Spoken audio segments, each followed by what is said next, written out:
কোটা সংস্কার আন্দোলনের সময় গ্রেপ্তার ১৭ বছর বয়সী শিক্ষার্থী হাসনাতুল ইসলাম ফাইয়াজের কোমরে দড়ি পরানো ভুল ছিল বলে হাইকোর্টকে জানিয়েছে রাষ্ট্রপক্ষ।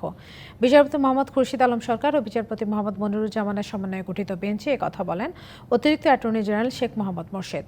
শিশু ফাইয়াজের পরিবারের পক্ষ থেকে ক্ষতিপূরণ চাওয়া হলে তিনি তা বিবেচনার আবেদন জানান।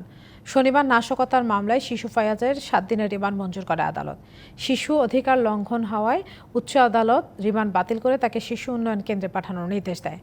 রবিবার আইন লঙ্ঘন করে ফাইয়াজকে দড়ি বেঁধে পুলিশ ভ্যানে তোলা এবং রিমান্ডে নেয় জনস্বার্থে রিট করেন আইনজীবী ডক্টর স্বাধীন মালিক।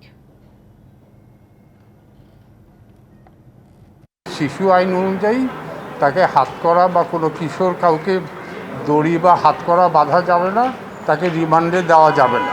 আইনের বিচ্যুতি হয়েছে। সরকার পক্ষ বলল যে তারা এখনই ব্যবস্থা নিচ্ছে।